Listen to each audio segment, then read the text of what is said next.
Hey guys, Tyler here. A couple weeks ago, months ago, who knows, a while ago, Katie and I did an episode of the podcast about Beakman's World, and when I promoted that episode on social media, I posted on Imager an album of Beakman's World GIFs and pictures, but at the end of it, I put some pictures of this, the StarTower projecting planetarium that had the Beakman's World branding on it.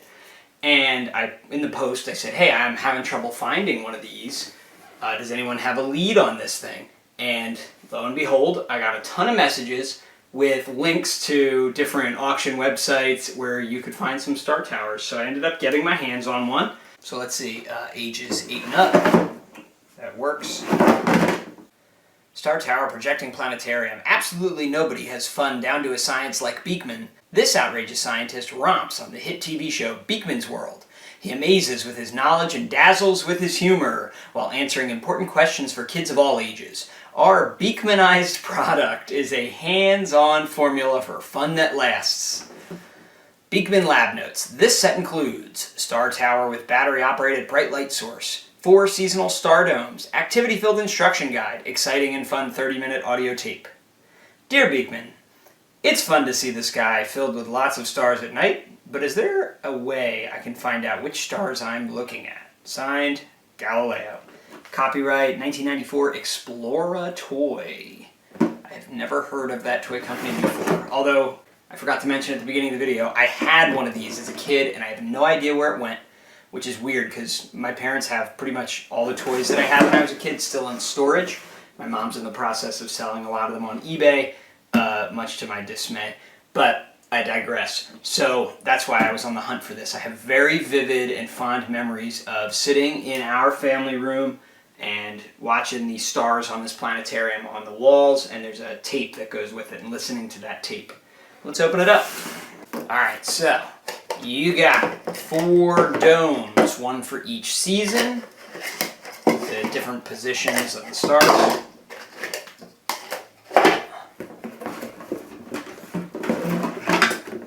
Here is the StarTower itself. Little tiny light bulb on top. A switch. It takes 2 C batteries. Nothing too fancy. Oh, it's actually on right now. I don't know if you can see that. Yep. Let's turn that off. Save the batteries. There's a pretty decent manual. The cassette tape that goes with it. A hotline that you can call and ask questions about the toy.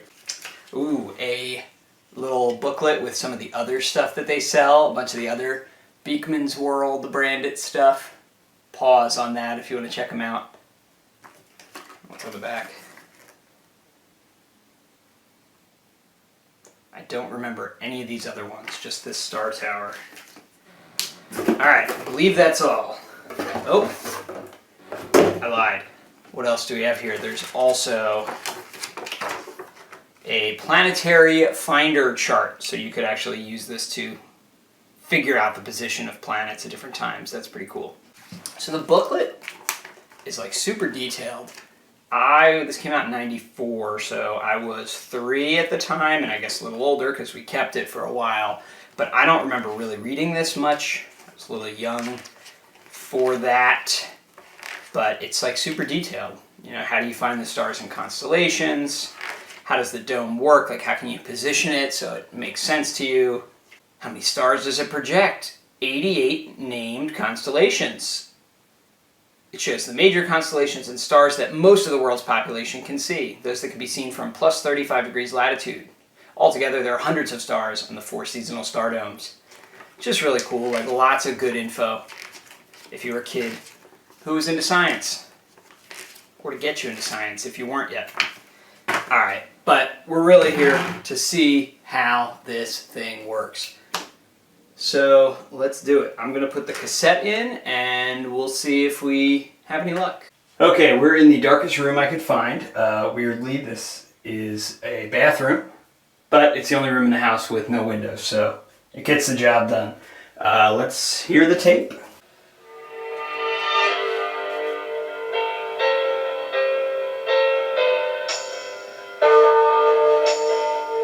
Welcome to Star Science. You know, we get planet loads of questions from boys and girls who want to know about stars, planets, constellations, black holes, galaxies smashing into each other, exploding stars, ET aliens, and all that other neat stuff. Well, lucky you, because this planetarium is your rocket ship to deep space and beyond.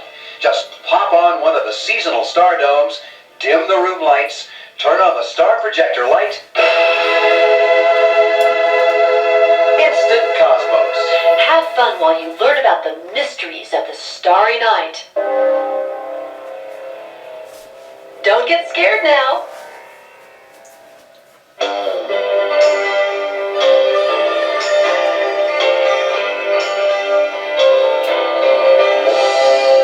Hello, space creature. Welcome to Star Science, where knowledge is power. For the next half hour, we want you to relax and enjoy this introduction to your personal planetarium. If you follow the directions in your star guide, you should be familiar with how the planetarium works, what its different parts are all about, how to put in the batteries, how to position the 4 seasonal star domes, and how to set up the horizon ring segments. This tape describes how to use the star domes, how to locate constellations indoors and out, the names of the most famous and brightest stars and constellations, where to find planets, and how to communicate in astrolingua, the language of sky-smart humans. And how to avoid being captured by aliens. Yeah, that too. Your star projector should be on a table in a room that is about 10 feet by 10 feet, with an 8-foot ceiling. Actually, the smaller the room, the better. It would also help if the walls are smooth, white, and shaped like a dome. But hey, you can always use your imagination. Fall dome.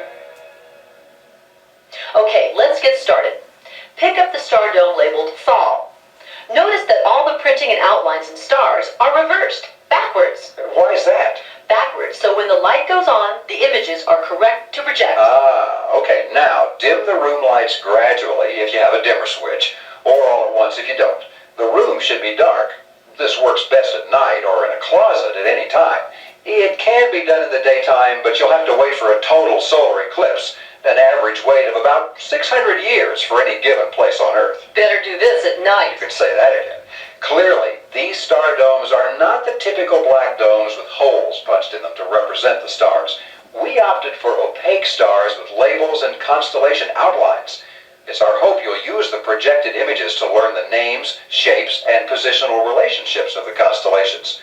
Then, armed with that knowledge, you can go outside and look at the real stars, something no planetarium can compete with. You'll also notice that each star dome has 2 curved lines on it, one solid and the other dashed. You can see that the curved line always starts and ends east and west. This is the Earth's equator, projected into space. Stars above it are in the northern half of the sky, and stars below it are, you guessed it, southern stars. You can tell by their accents. The other curve is the apparent path of the sun around the sky. It's called the ecliptic. The constellations on the ecliptic are called the zodiac, or zodiacal constellations. Oh, you mean like, hey, what's your sign? Taurus? Say, didn't I see you in the winter star dome near Orion? Oh, brother. Gosh, since the planets are in about the same slice of space, or the same plane as the sun, you will always find the planets near the ecliptic and in the zodiacal constellations also. Refer to your guide to see how you can find the planets and plot them on the star domes. With the fall dome in place, give yourself, actually give your eyes, really give the photochemicals in your retinas a chance to get recharged, allowing you to see quite well in reduced illumination. The process takes 20 minutes, but try to go for at least 2 minutes. Now, turn on the StarTower light switch. Stop at the dim position for a moment, then increase the brightness to max power. Wow, there they are! On the walls, the ceiling, on your face, and on the face of everyone in the room with you. Stars, constellation names, outlines of constellations. What a mess. Come on, we're supposed to be the star guides. That's true, and it's real easy to become a star recognition maven. How do you spell that? M-A-V-E-N. Oh. Because no matter what clear night of the year you go outside, there are certain stars that are always visible. These are the stars which circle the North Star. We call them circumpolar stars. Let's find them on this dome.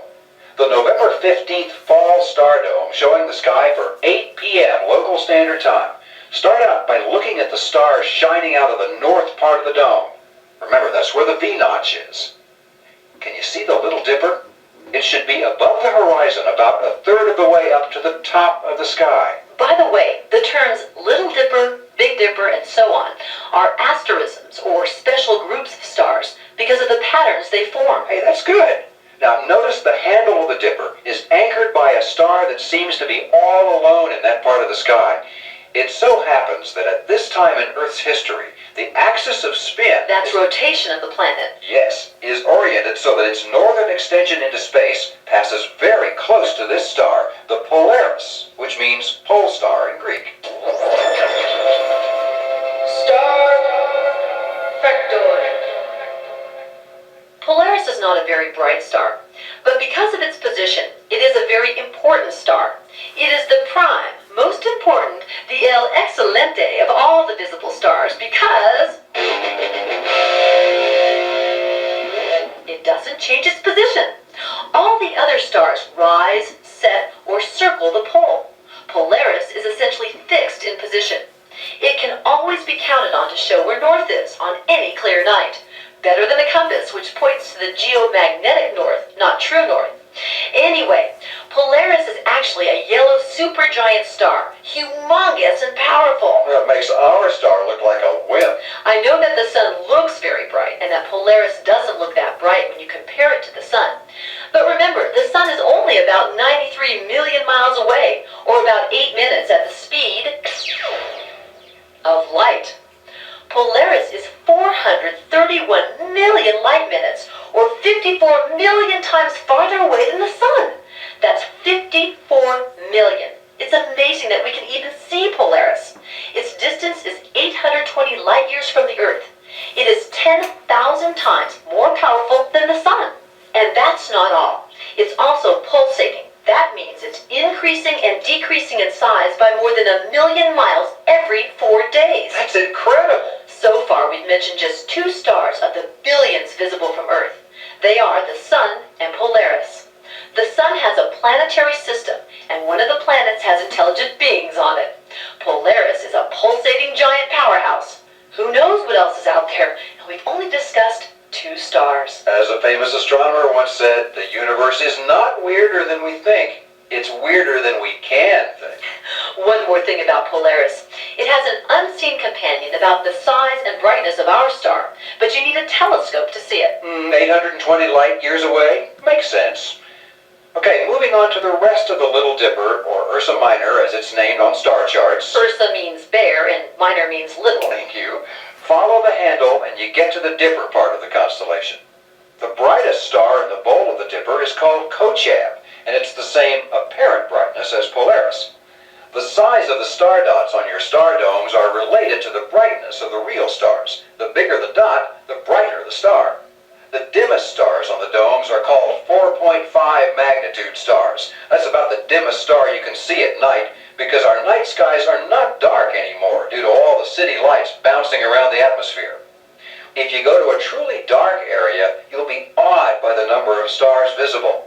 Even though Kochab and Polaris look about the same brightness, Kochab is only an orange giant star 83 light years from Earth. That means it's about 10 times closer than Polaris.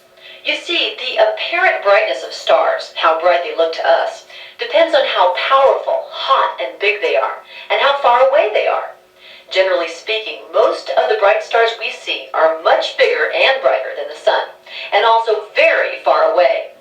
Most of the stars near the sun are small, dim, red dwarf stars, too dim to be seen without binoculars or a telescope. To learn more, see the table of 20 nearest stars in your guidebook. There are 7 stars in the Little Dipper. Most are fairly dim and not easy to see when the moon or city lights brighten the night sky. But just beneath the Little Dipper on this star dome is the Big Dipper, Ursa Major. Ursa Bear. Major. Big. The Big Bear. Good. Not only is it big compared to Ursa Minor, but its stars are very bright. As the world turns, the stars in the sky appear to turn around the North Star like an hour hand on a clock. If you want to see where the Big Dipper would be at 2 a.m. instead of 8 p.m., look at the winter star dome. This shows the stars rotated 90 degrees westward. Star factoid. The Earth's spin or rotation causes the stars to appear to change their position by 15 degrees every hour. In 24 hours, the stars make a complete cycle of 360 degrees. Now back to the Big Dipper. Look at the two stars on the end of the bowl of the Dipper. If you extend a line from these stars, they point at Polaris. Is that why Merrick and Dubé are called the pointer stars? Good guess. The fall dome is dominated by the Great Square of Pegasus. You can find it by looking directly overhead at the part of the sky we call the zenith. It doesn't take much imagination to see the winged horses galloping westward. In fact, I can even see the loop of a lasso thrown by a tall, skinny cowboy just behind Pegasus. Actually, the lasso is an asterism, which is within the constellation Pisces. It's called the circlet. But I just love cowboys. I know. Let's find a few more constellations before we move on to the winter dome. If you look back at Polaris and make believe it's the center of a clock, then you can see what looks like a poorly printed letter M at the 1 o'clock position. Some people see a number 3, others see a W. The name of this Morphin constellation is Cassiopeia, or Cass for short. Like the Big Dipper, it is circumpolar, never setting for observers living at 35 degrees north latitude or farther north. The stars in Cass are about as bright as Polaris. The brightest star is called Alpha Cass. Right next to it is a dimmer star. That dimmer star is actually about the size and temperature of the sun. So, if you want to see what the sun looks like from 18 light years, look at this star. Gee, we're not very impressive, are we? Well, you know, each light year is about 6 trillion miles, an almost inconceivably great distance. Oh, that's better. Okay, other major constellations on the fall dome include Cepheus and Perseus, both circumpolar star groups. If you look at the southern sky, you'll see Aquarius and Capricornus on the ecliptic to the south and west of Pegasus. Now, while these are two of the 12 zodiac constellations, they're not very easy to find because the stars that make them up are so dim. Good thing they're outlined and labeled on the star dome. I'll say. Now, in the western part of the sky, the three brightest stars form a big triangle with the pointed end oriented south. This big asterism is called the summer triangle. It may not feel like summer during November and December when you see it setting in the west, but that's its name because it's high in the sky during the summer months. The brightest of the three stars is Vega in constellation Lyra. East of it is Deneb in Cygnus. The south-pointing star is Altair in Aquila. Look at the parts of your guide labeled the solar neighborhood and brightest stars. Find these stars just mentioned on those tables, and you'll learn some awesome information about them. Remember, never overlook the obvious, but at the same time, keep in mind that things are usually not what they appear at first glance. So, be observant and skeptical at all times. Exactly right. Coming up in the east are the stars that are masters of the winter sky. They're among the brightest in the entire sky. Look east to see the constellations Taurus, Auriga, and Orion the Hunter, who's just coming up over the horizon. Star factoid. When constellations, the moon and sun, are near the horizon, they look much bigger than they actually are. This dramatic effect is called the horizon illusion. Now, to continue this program, please turn over your audio cassette.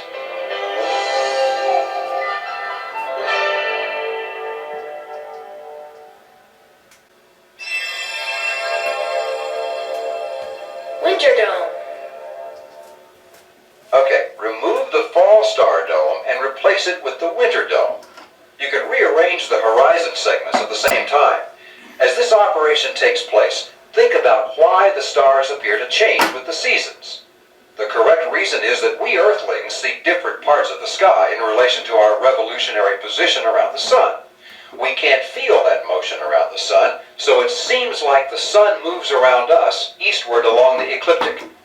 As the sun crosses the equator, or when it reaches its furthest point north or south on the ecliptic, we tend to associate the stars visible at those times with the seasons of the year. The winter stars are those that are visible when the sun is farthest south on the ecliptic. As it sets, the winter stars are rising and are up all night. The stars visible on this dome are seen in August, just before dawn. With the winter dome in place, the room dark, and your star projector on, you can once again begin by finding Polaris, the Dippers, and Cassiopeia. See the Big Dipper at the 2 o'clock position relative to Polaris in the clock picture described before. What hour position is Cassiopeia in? 10 o'clock? Bravo! Pegasus is setting and Leo is rising. By now I'm thinking you're comfortable with rising meaning look east and setting meaning look west. Okay, here's a new astrolingua term. Star factoid. Transit. This means that a star or other sky object is crossing or transiting your meridian, the imaginary line that goes from the north point on the horizon through the overhead point, the zenith, and ending at the south point. Your meridian is always overhead, day or night. The winter dome shows the sky for February 15th at 8 p.m. local time. It's already been dark and cold for about 2.5 hours. Look south and overhead to see the most impressive asterism in your visible sky at any season. It's called the winter ellipse, or Gould's belt, and it is huge and very easy to find. Start by finding the brightest star in the sky. It is Sirius in the constellation Canis Major. It is almost due south. See it? Your star guide tells you that Sirius is super bright because it is so close to us, only 9 light years away. Let's hope it doesn't explode for many millions of years. How come? Because when it does, the Earth will be bombarded by radiation at first, and later by a wave of exploded star guts. Okay, let's get back to the winter ellipse. Start by pointing your finger at Sirius. Now move it left and up in a curve that connects the brightest stars in the following constellations: Procyon in Canis Minor, Castor and Pollux in Gemini, Capella in Auriga, Aldebaran in Taurus, and Rigel in Orion. Betelgeuse, the left shoulder star in Orion, is also very bright, and it forms the center point of the ellipse. If you have a terrific southern horizon, and if you live at 2,000 or 3,000 feet in elevation, you might catch a glimpse of a very bright star sparkling like a diamond below Sirius and very close to the horizon. This is the second brightest star in the entire night sky. It's a yellow-white supergiant at about 74 light years away. That's about 8 times farther than Sirius. So if Canopus were at the same distance as Sirius, it would be more than 60 times brighter, making it bright enough to cast a shadow. Are you serious? Oh, brother. By the way, if it were only 9 light years away and exploded as a supernova, all plant and animal life on Earth would be destroyed. Jeez, you're really into this exploding star stuff, aren't you? Well, hey, the universe is a very tough place to live in. Star factoid. Entire stars, along with all their planets, are being ripped to shreds, smaller than atoms, and dragged screaming in a nuclear fashion into black holes right now as you listen to these words. Excuse me, I'm getting a message from Space Federation Central. It seems that the sun is headed for a recently discovered gigantic black hole. We're already trapped in its gravitational force field and can't escape. We have 45 years left before the solar system is obliterated. Flush down the cosmic commode. Graphic. How should we spend the next 45 years? Well, here's an idea. We'll build a spacecraft to send a few thousand people to other stars where they might find planets to colonize. But who goes? Who stays? Who gets smashed to smithereens? Okay, Space Federation Central was just kidding. There's no black hole in sight. Ah, some joke. But it's something to think about, though. I suppose. Look, before we leave this dome, please note that the celestial equator passes directly through the middle of Orion, nicking the top star in its belt. Star factoid. An observer at the North Pole would never see more of Orion than his upper torso, while an observer at the South Pole would only see his legs and belt.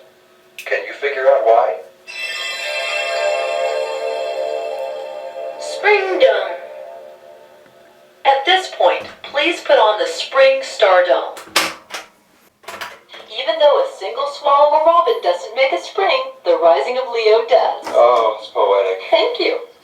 The spring star dome, centered on May 15th at 8 p.m. local time, shows the stars visible about an hour after sunset, so the sky is still glowing in the west. The Big Dipper is transiting. If you follow the direction of its arcing handle, you will find Arcturus, the brightest star in Bootes. Then, farther south along the same sweep is Spica, the blue-white star in Virgo, 22 light-years away. It's the brightest star in the constellation Virgo. To the east of Bootes is the semicircle of stars which mark the Corona Borealis. Let's see, Corona, Crown, Borealis, North. Northern Crown. Very good. Thank you. Straddling the sky near the zenith is Leo, the lion. It is one of the few constellations that resembles the figure it's named for. The reversed question mark is its head and mane. Its brightest star, Regulus, anchors the head, while the bright star Denebola marks the lion's tail.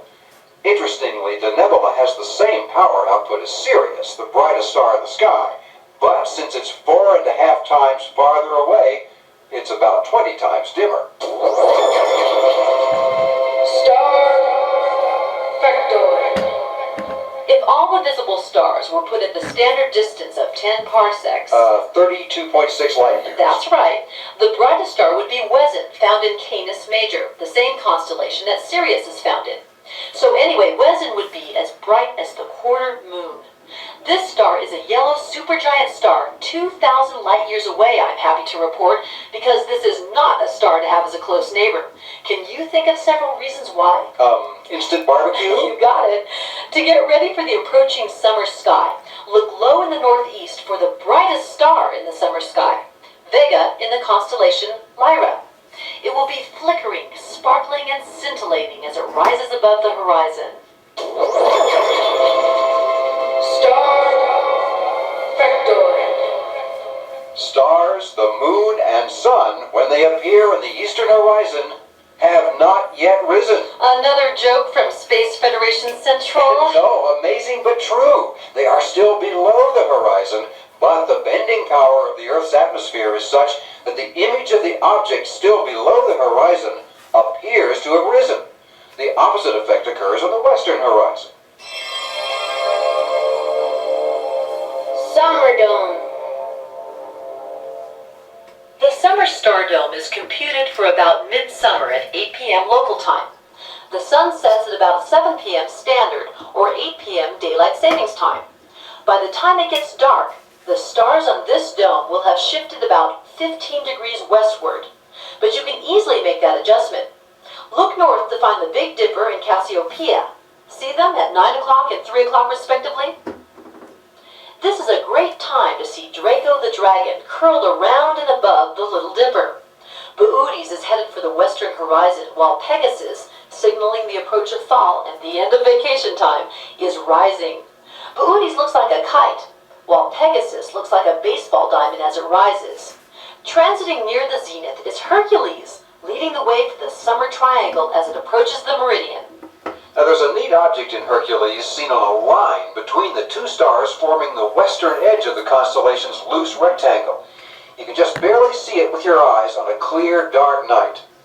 To the unaided eye, it looks like a very dim, fuzzy star. Binoculars show it's definitely not a star, and telescopes reveal it's a glob of stars. Careful analysis by astronomers with long-duration photos from Earth-based big telescopes reveal a ball of stars about 100 light-years across and containing 100 million stars. More than 120 such objects have been found orbiting the center of our galaxy. They're called globular clusters. Globular Clusters? clusters. Globular clusters. Good. They revolve around the galactic core, just as we revolve around the sun, our gravitational master. The internal gravity of such clusters is so strong that the stars, even though they're rushing around faster than rifle bullets, hang together for billions of years. At about 10 billion years old, they are among the most ancient stars in our galaxy. Look toward the south and you'll see the most crowded part of our sky. This is the densest region of the summer Milky Way. You can track it in the sky as it passes through the long axis of Cygnus, past Aquila, and into Sagittarius and Scorpius. The Milky Way is our view of the stars surrounding us, which are part of our galaxy's disk. Sagittarius is the constellation that looks like a teapot. Another asterism? Right, another asterism. It is near the southern horizon. This area of space is thick with stars, clusters of stars, gas clouds of all sorts, hot ones, cold ones, and everything in between. Because of all this obscuring material, we can't see the core or nucleus of our galaxy, which is 30,000 light years farther along past Sagittarius. Maybe that's fortunate for us, because imagine if we could see the core, several billion stars shining away, looking like a giant sun to the unaided eye. Boy, we might have a stellar inferiority complex. Well, you might. To the west of Sagittarius is a constellation that has the appearance of a giant fishhook. The ancients saw it as a scorpion. The brightest star in Scorpius is Antares, visible just south of the ecliptic. This star is a red supergiant, one of the largest stars in our sky. It's more than 500 light years away and shines 10,000 times brighter than the sun, while the sun's diameter is almost 1 million miles. That's nothing to sneeze at. True, but the same dimension for Antares is 750 million miles. Star Factoid. One of the biggest stars is Ras Algethai, the alpha star in Hercules. It's also a red supergiant, 1,200,000,000 miles in diameter. If our star were replaced by this red supergiant, all the planets out to and including Jupiter would be in the star. For at least an instant anyway, before they're vaporized.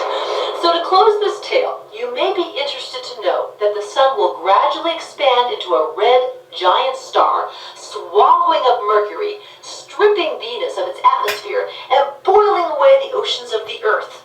The happy part of that scenario is that it might not happen for another few billion years. And that's some of the best news I've heard today. Now it's time to say goodbye. We've really only mentioned a few of the zillions of interesting facts, theories, and ideas about the most mysterious thing around, the cosmos. Please take every opportunity to move out into the night with your star planetarium and the direct view adapter, which allows you to view the projected stars with red light. Nothing can take the place of first-hand observation of the heavens. Here's wishing you clear, dark skies. Goodbye for now.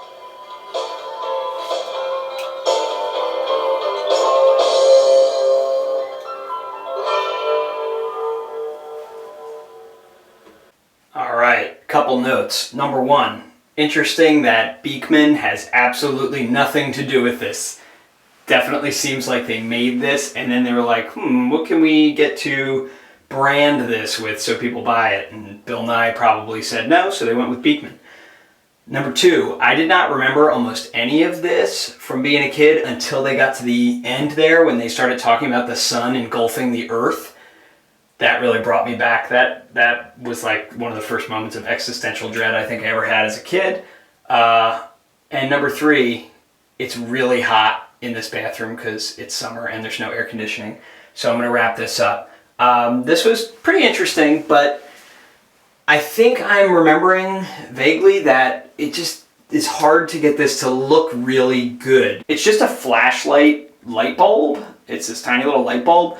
So it's not super bright, and unless you're in a little teeny tiny room like this bathroom, it doesn't show very well. I think I had to kind of put it near a wall when I was a kid just to sort of see what you're looking at, because if you get too far, I have this propped up, but I'm going to move it down. If you get too far down, shadows start getting in the way. You can read it pretty good, but it starts to get dimmer and dimmer the further you go, so it's kind of hard. And in this video, I kind of just focused on one wall, because if I went all the way around, you pretty much can't see anything except for shadows over here. So that's the downside to this. At the beginning, they describe the room you need to be in, and it pretty much doesn't exist. They say a smooth walls, they give you the dimensions, and no light in it. So it's a tough sell. So that's all I have on the Beakman's World Star Projector for you. Hope you enjoyed watching this. Hope it brought you back to being a kid if you had one of these. If you liked this at all, check out the other videos on this channel. And definitely check out the podcast, Not-Stalgia, especially our Beakman episode and all the other ones.